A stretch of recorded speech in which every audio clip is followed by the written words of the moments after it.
जय हिंद दोस्तों, मैं अंगद कुमार एक बार फिर से स्वागत करता हूं आप सब लोग का आपके अपने प्रिय channel Angad research classes YouTube channel में। प्रिय विद्यार्थियों, आज के इस लेक्चर में हम लोग समझेंगे श्रीधराचार्य विधि के द्वारा द्विघात समीकरण को कैसे हल करते हैं। बहुत ही इंपॉर्टेंट टॉपिक है, प्लीज ध्यान से देखिएगा। यदि आप इस चैनल पर नए हैं तो प्लीज मेरी इस वीडियो को लाइक कर दीजिएगा और चैनल को सब्सक्राइब भी जरूर कर लीजिएगा। ध्यान दीजिएगा, हमारे पास एक क्वेश्चन है x² + 6x + 5 = 0, जिसे श्रीधराचार्य विधि के द्वारा हल करना है इस द्विघात समीकरण को। ये द्विघात समीकरण हल है कि नहीं बताइए। यहाँ पर x घात में कितना है, 2 है, तो यानी कि द्विघात समीकरण है। 3 होता है तो त्रिघात समीकरण, क्योंकि द्विघात समीकरण पढ़ना है हमको, तो यहाँ पर x घात में कितना है, 2 है। ठीक है ना। तो देखिए, इसे हम श्रीधराचार्य विधि के द्वारा हल करना है, यानी कि सूत्र विधि के द्वारा हल करना है। दरअसल श्रीधराचार्य जी ने एक फार्मूला दिया था एक्स की वैल्यू फाइंड करने के लिए।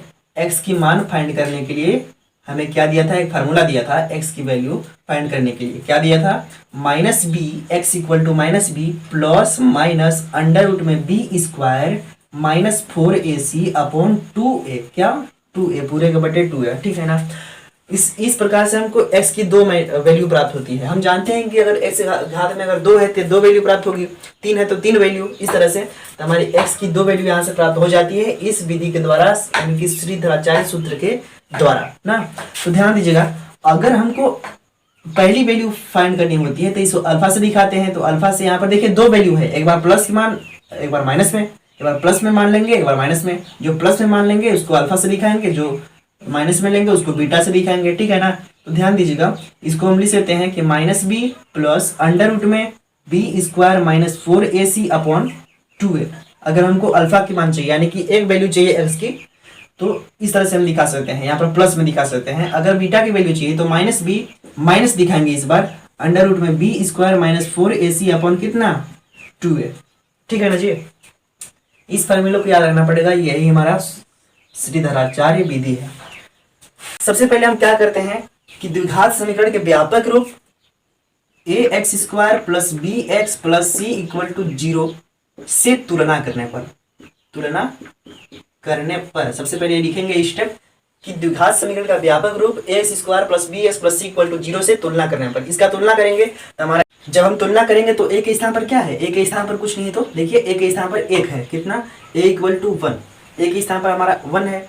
और क्या करेंगे, b के स्थान पर कितना है, a = तो 1 है। b के स्थान पर क्या है, b के स्थान पर 6 है, 6 है। चिन्ह के साथ लेना है, ध्यान दीजिएगा, चिन्ह के साथ लेना है। चिन्ह यहाँ पर प्लस है ना, इसलिए। देखिए अब c के स्थान पर क्या है, 5 है, कुछ नहीं है तो क्या है, सॉरी 5 है। ठीक है ना। यानी कि a b c तीनों की वैल्यू हमको फाइंड हो गई है कि यहाँ से हमने कंपेयर जब किया द्विघात समीकरण के व्यापक जो रूप होता है, इससे हमने जब कंपेयर किया, इसका जब तुलना की है, तो a b और c की वैल्यू यहाँ से हमने निकाल लिया। अब क्या करते हैं, श्रीधराचार्य सूत्र लगाने पर, श्रीधराचार्य विधि से। कौन सी विधि, श्रीधराचार्य विधि से। तो इसके बाद हम क्या करेंगे, फार्मूला लिखेंगे। चूंकि हम जानते हैं कि x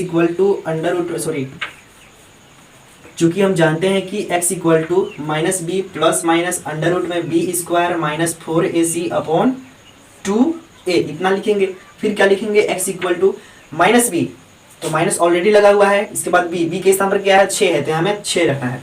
बस कुछ नहीं करना है, यहाँ पर वैल्यू हमको पता है, जहां जहां दिया गया है वहां पर हमें वैल्यू पुट करनी है, कुछ नहीं करना है भाई साहब। देखिए ध्यान से, -b है, माइनस हमने लिख दिया, b के स्थान पर 6 है तो हमने 6 यहाँ पर रख दिया, फिर प्लस माइनस लगा दिए, फिर अंडर रूट में b² b का स्क्वायर का मतलब ये 6 का स्क्वायर, यानी 6 का स्क्वायर हो गया। फिर -4ac, तो 4 × a के स्थान पर 1 है तो 1 लिख दिए, इंटू c का स्थान पर 5 है तो यहाँ पर हमने 5 लिख दिया, अपॉन 2 ये वाला, और a के स्थान पर क्या है, 1, इस तरह से। ठीक है ना।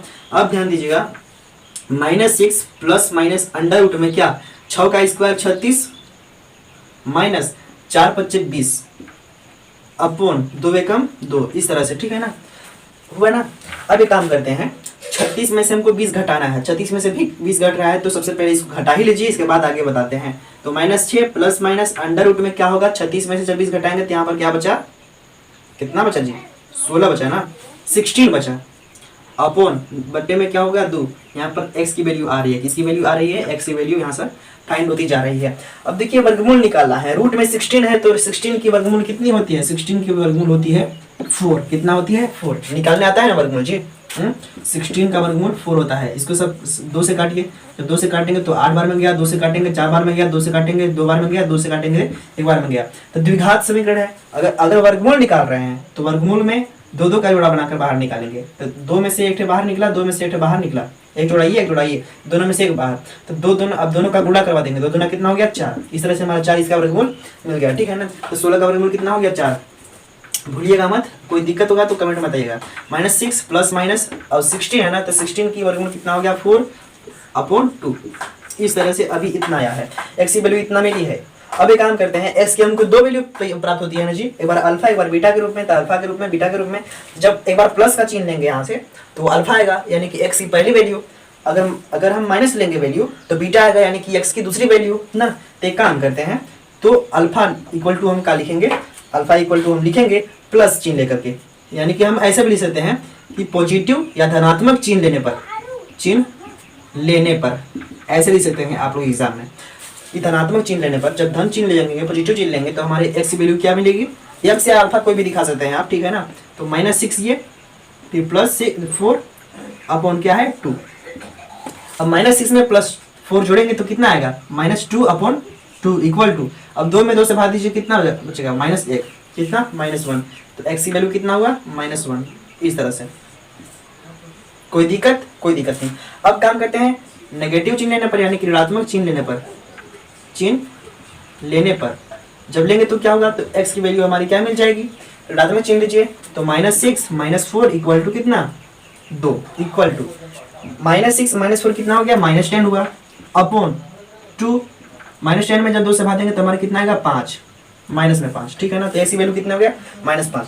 तो x की वैल्यू कितनी मिली, 2 मिली, x इक्वल टू -1 और x इक्वल टू -5, ये मिली हमारी, ठीक है ना। इस तरह से हम श्रीधराचार्य विधि के द्वारा हल करते हैं। श्रीधराचार्य विधि दरअसल कुछ है नहीं, एक फार्मूला होती है, श्रीधराचार्य जी ने दिया था और इसी पर आधारित हमने इस तरह से हमने एक क्वेश्चन हल किया और मैं उम्मीद करता हूँ कि आप लोग सुनने ये आई होगी। एक छोटी सी और क्वेश्चन लेते हैं और इस बार आपके पूरे डाउट क्लियर हो जाएगी। इससे पहले इसको नोट कीजिए, फिर बताते हैं। दोस्तों एक और क्वेश्चन लेकर के हम आए हैं। इसमें कहा गया है कि a² x² - 3abx + 2b² = 0 है। इसे भी श्रीधराचार्य विधि के द्वारा हल करना है। तो सबसे पहले हम क्या करेंगे कि द्विघात समीकरण का जो व्यापक रूप होता है उससे तुलना करेंगे। तो व्यापक रूप हमारा क्या होता है, यही होता है कि ax² + bx + c = 0 होता है। तो इससे हम जब तुलना करेंगे तो a की वैल्यू क्या है, a की वैल्यू यानी a से गुणांक, यानी ये वाला, ये हमारा a² हुआ, ठीक है ना। a इक्वल टू क्या है a², इसके बाद b इक्वल टू क्या है, b के स्थान पर -3ab है, माइनस में 3ab है ना जी, चिन्ह के साथ लेना है। इसके बाद c इक्वल टू क्या है 2b² है, क्या है 2b² है हमारा, इतना पता चला।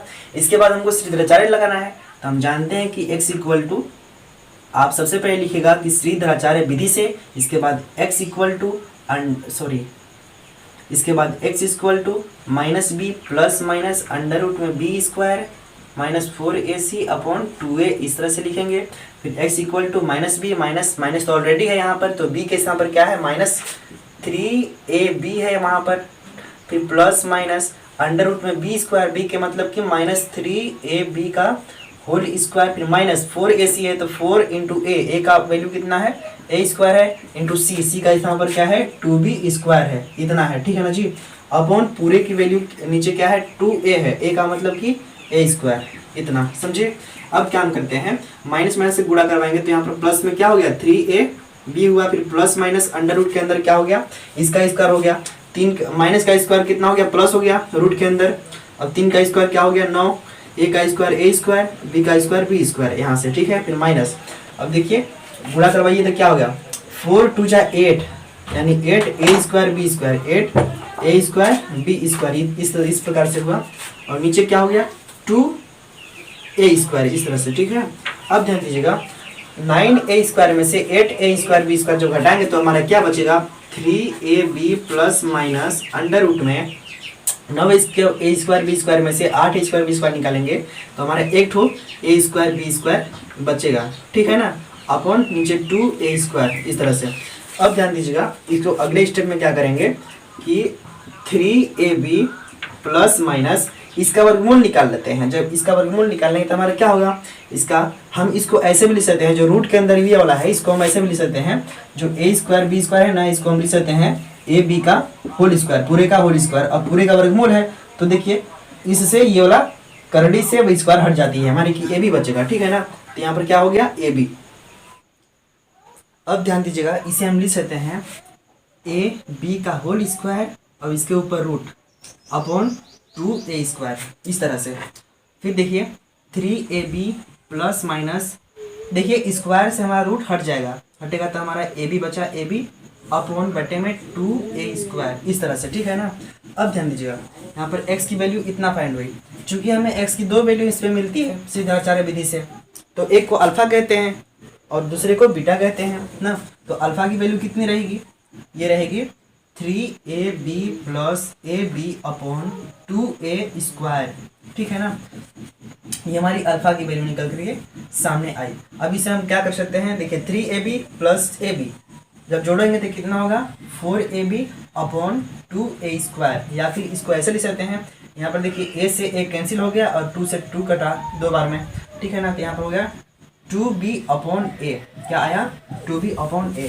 और अगर बीटा की वैल्यू चाहिए तो इस बार माइनस चिन्ह लेंगे, तो 3ab minus A B upon 2a square is equals to, यहाँ पर 3ab में से a b घटाएंगे तो 2ab अपॉन 2a स्क्वायर बचेगा, तो 2 से 2 कैंसिल, a से a कैंसिल, यानी कि b अपॉन a हमारी फाइनल आंसर मिला, ठीक है ना। इस तरह से हमारी x की दो वैल्यू मिल गई, एक मिला 2b अपॉन a और सेकेंड b अपॉन a, ये हमारी x की दो वैल्यू मिल गई, ठीक है ना। और मैं उम्मीद करता हूँ कि आप लोग को श्रीधराचार्य विधि से द्विघात समीकरण को हल करने आगे होगी, ठीक है। अगर आप इस चैनल पर नए हैं तो प्लीज़ मेरी इस छोटी सी मेहनत के लिए एक छोटी सी लाइक कर दीजिए, तो प्लीज़ मेरी इस मेहनत के लिए छोटी सी लाइक कर दीजिए और चैनल को सब्सक्राइब भी कर लीजिएगा, ठीक है ना दोस्तों। अब हम मिलते हैं अगले लेक्चर में, तब तक के लिए धन्यवाद।